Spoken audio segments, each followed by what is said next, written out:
તમે બધા જ એક વાત સાથે સહેમત થશો કે અત્યારે આપણી પાસે જેટલી શૈક્ષણિક સંસ્થાઓ છે એટલી ભૂતકાળમાં પૃથ્વી ઉપર મનુષ્ય જાત પાસે ક્યારેય નહોતી. યસ ઓર નો? અત્યારે આપણી પાસે જેટલા શિક્ષિત મનુષ્ય પૃથ્વી ઉપર છે એટલા શિક્ષિત મનુષ્ય પૃથ્વી ઉપર ઇતિહાસમાં ક્યારેય નહોતા. યસ ઓર નો? પણ સાથે એ વાતથી પણ તમે સહેમત થશો કે ઇતિહાસમાં ક્યારેય જેટલા ક્રાઇમ નહોતા એટલા ક્રાઇમ અત્યારે છે. યસ ઓર નો? શિક્ષણ વધ્યું તો ક્રાઇમ ઘટવું જોઈએ ને, શિક્ષણ વધ્યું તો ગુનાખોરી ઘટવી જોઈએ ને, પણ નથી ઘટી. એનું કારણ છે કે ફોર્મેશન નથી થયું, ઘડતર નથી થયું.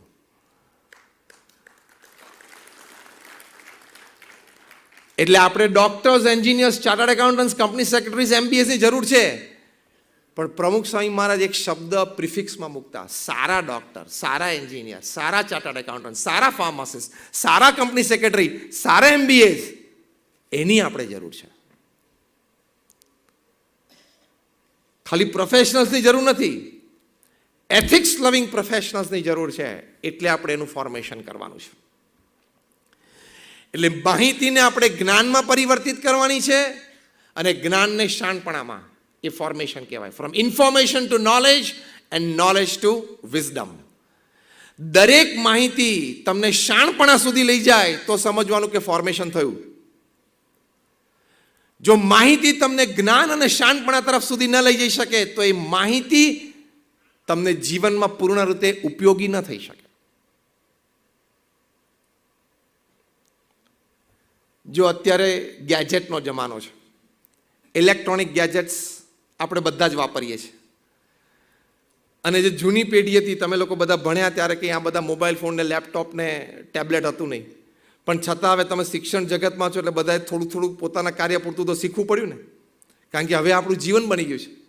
Digital gadget is the next blood.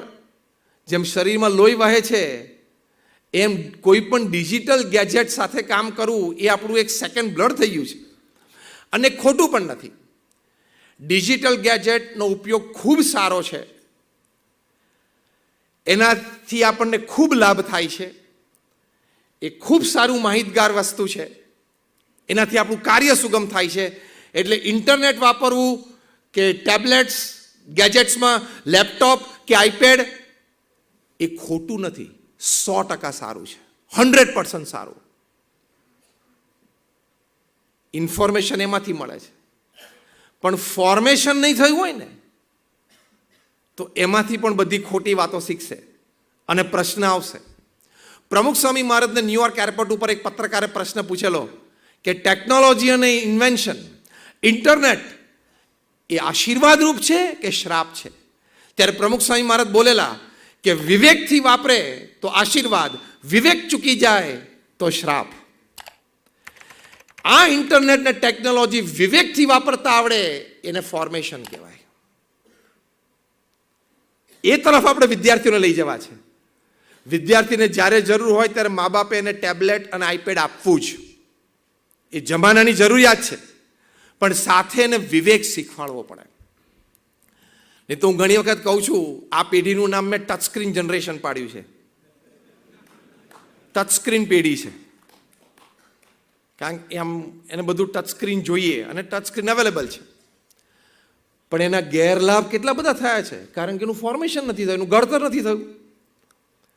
પહેલો મોટો ગેરલાભ કે એને જેમ સ્ક્રીન ઉપર અડે અને ડિસ્પ્લે થાય છે એમ એને જે જોઈતું હોય એ તરત મળી જાય એવો એટીટ્યુડ નાનપણથી ઘડાઈ જાય છે.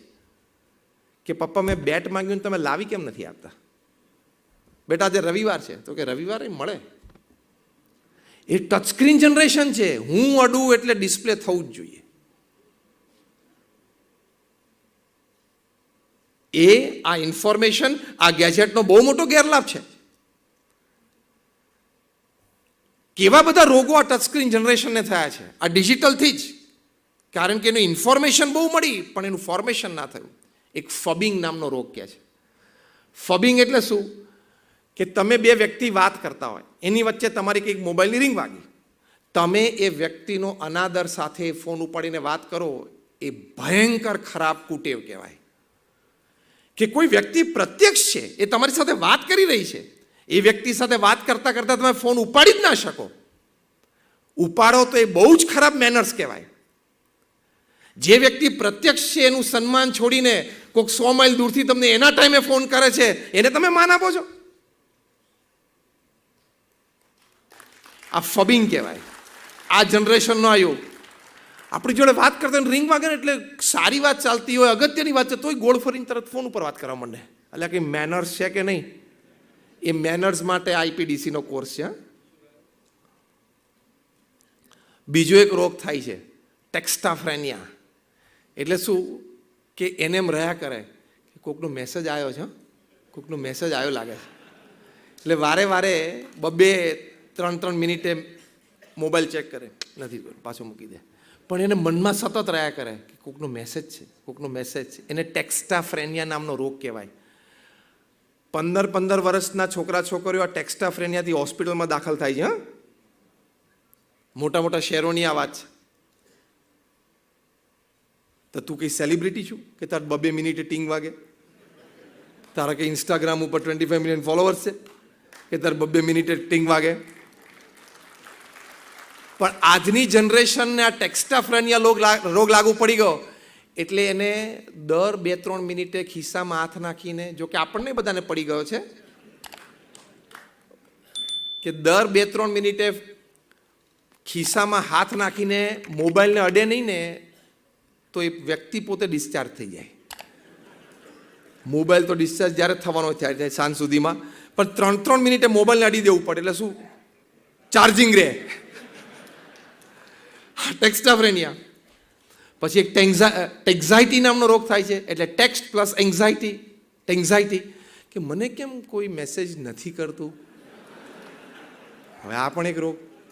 આ ઇન્ફોર્મેશન સાથે ફોર્મેશન ના થયું ને એટલે આ બધા રોગ થાય. પછી ફેડ નામનો રોગ છે, ફેસબુક એડિક્શન ડિસઓર્ડર. ફેસબુક વાપરે છે ને બધા, એનું એડિક્શન એટલે કે એનું વ્યસન, એની ડિસઓર્ડર. એટલે શું થાય, ફેસબુક ઉપર એ બધી પોસ્ટ જોવે ને, એના મિત્રો બેને મળતા જોવે તો કે મને કેમ નહીં બોલાયો હોય, આ પાર્ટીમાં મને કેમ આમંત્રણ નહોતું, આ હિસાબે એ લોકોનો મારા પ્રત્યે પ્રેમ ઓછો છે. આવા વિચારોમાં 14 ને 17 વર્ષના છોકરા છોકરીઓને સ્લીપિંગ પિલ લેવી પડે છે સૂવા માટે. આને શું કહે છે? ફેડ નામનો ડિઝીઝ, ફેસબુક એડિક્શન ડિસઓર્ડર. પછી એક ફોમો નામનો ડિઝીઝ આવે છે, FOMO, fear of missing out, FOMO. કે એ પણ પોસ્ટને બધું જોવે ફેસબુક ઉપર, ઇન્સ્ટાગ્રામ ઉપર મેસેજ જોવે એટલે એમ થાય કે મને આ પ્રસંગે હું હાજર હતો કેવું સારું હતું, મને કેમ આ લોકોએ ના બોલાવ્યો. એટલે આવી બધી પરિસ્થિતિ, આ ઇન્ફોર્મેશન બહુ મળે છે ને. પહેલાં તો આપણને નાના હતા ત્યારે ખબર પડતી હતી કે ઓ ગયા અઠવાડિયે આપણી સોસાયટીનો પેલો માણસ ત્યાં રહેવા ગયો ને લગ્ન થઈ ગયા, સારું ભાઈ આપણે મળે ત્યારે શુભેચ્છા પાઠવી દેવાની. હવે શું થાય કે એના લગ્ન થઈ ગયા અને પછી એને મેસેજ પોસ્ટ કર્યો તો તમને તરત ફેસબુકમાં ખબર પડી જાય વોલ ઉપર કે એને પોસ્ટ કર્યું તો ક્યાં તો અમારી સોસાયટીમાં જ રહેતો હતો 2 વર્ષ પહેલાં, તે મને કેમ આમંત્રણ ના આપ્યું? પ્રશ્ન. માહિતી, આ ઇન્ફોર્મેશન શબ્દ છે ને એને સમજવાનો છે. માહિતી બહુ ફાસ્ટ સ્પ્રેડ થાય છે ને, એની સાથે સ્ટ્રેસ અને ટેન્શન પણ ફાસ્ટ સ્પ્રેડ થાય છે. એ સ્ટ્રેસ અને ટેન્શનના ગુલામ ન બનીએ ને એટલે ઇન્ફોર્મેશન, એટલે આઈપીડીસીનો કોર્સ છે. એટલે આ આપણે પણ સમજીએ છીએ, દુનિયા પણ અત્યારે સમજે છે. એટલે ફોમો, ફિયર ઓફ મિસિંગ આઉટની સામે એ લોકોએ ઝૂમો શરૂ કર્યું, JOMO, Joy of missing out. કે મને તમે ચૂકી ગયા ને, મને ના બોલાવે ને, કંઈ વાંધો નહીં, અહીંયા મેં ઘરે બેઠા બેઠા ફર્સ્ટ ક્લાસ શરબત પીધું. આ ફોર્મેશન. પોતે સ્થિર રહી શકે ને એ ફોર્મેશન, પોતે પોતાના મૂલ્યોથી વિચલિત ન થાય એ ફોર્મેશન, પોતાની વિચાર દ્વારા એ સ્ટ્રોંગ અને સ્ટેડી રાખી શકે એ ફોર્મેશન, પોતાનો અભિગમ, એટીટ્યુડ પોઝિટિવ, હાઈ એન્ડ પાયસ રાખી શકે એ ફોર્મેશન. એવું ફોર્મેશન આપણે કરાવવાનું છે. એટલે આપણે આઈપીડીસીનો કોર્સ છે. આના સિમ્ટમ્સ પણ ઇલેક્ટ્રોનિક ગેજેટ્સના ભયંકર છે. એટલે ડિજિટલ ડિટોક્સ કરાવવું જ પડશે. તમને ખબર છે ડિજિટલ ડિટોક્સિફિકેશન. તમને સાપ કરડે ને એટલે એન્ટીવેનોમ ઇન્જેક્શન આપવા પડે, જેથી સાપનું ઝેર ઉતરે. એમાં ડિજિટલ ઝેર પણ ઉતારવું પડશે. અગેન આઈ રિપીટ, હું આનો વિરોધી નથી.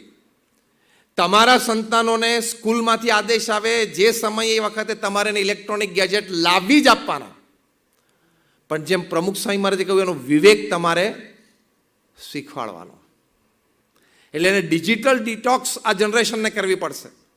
એવરેજ ભારતીય 3 કલાક ને 40 મિનિટ રોજ ડિજિટલ સ્પેન્ડિંગ છે એનું. પછી એનું ઝેર ચડે કે ના ચડે? રોજ 3.25 કલાક તમે સ્ક્રીનની સામે રહો, પછી કોબરા જેવું ઝેર ચડે કે ના ચડે? એટલે ડિજિટલ ડિટોક્સ કરવું પડે. આ ઇન્ફોર્મેશન સંબંધી વાત થઈ. હવે ફોર્મેશન કેવી રીતે કરવું? આપણે એટલું સમજ્યા કે ઇન્ફોર્મેશનની સાથે, એટલે કે માહિતીની સાથે સાથે ભેગી આ ગટર પણ ઘણી બધી આવે છે. એનો આપણા જીવનમાં પ્રભાવ ના રહે એની માટે આપણે ફોર્મેશન એટલે ઘડતર કરવાનું છે. એ શું? એ કેવી રીતે કરવું? એ થાય તો આપણને જીવનમાં લાભ શું થાય છે? એ વાત અગત્યની છે ને.